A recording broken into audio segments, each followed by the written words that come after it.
are all the Miller moths? Maybe you've been asking the question yourself, or maybe you've been staying hush-hush about it, trying not to jinx all of us. Makes sense. KRDO 13's Julia Donovan spoke to a local insect expert to find out why we're not seeing anything like the massive swarms of flying bugs that we sometimes have to endure this time of year. She has the explanation that's new at 5 o'clock.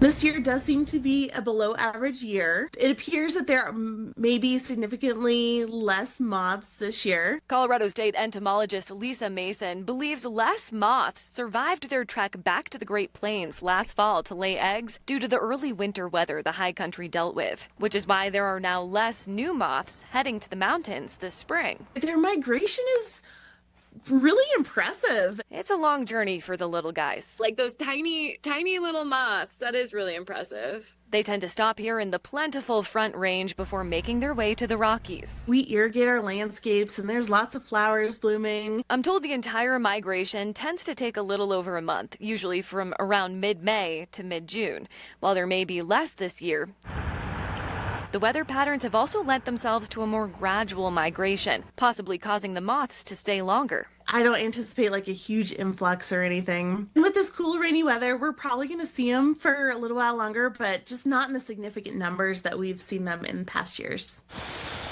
They like wet. They like vegetation. And vegetation likes them. Miller moths are pollinators. They're also an important food source for birds and other wildlife as well. Maybe we should like them too. If you can ignore their annoying flutter and ugly appearance, they're actually not so bad. They cannot reproduce in your home. They cannot cause any damage.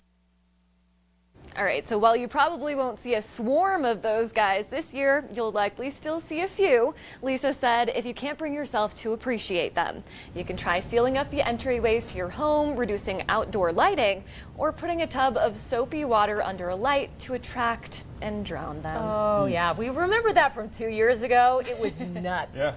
Oh, my goodness. Especially when they get in your hair. Woof. Yeah. I was calling it the state bird a couple of years ago because there was just so many of them. I didn't realize they were pollinators, though, so they really do serve some benefits. They do. So think twice before you grab the vacuum and don't cut off that bird buffet, as we call it here. All right, Julia, thanks for all the insight.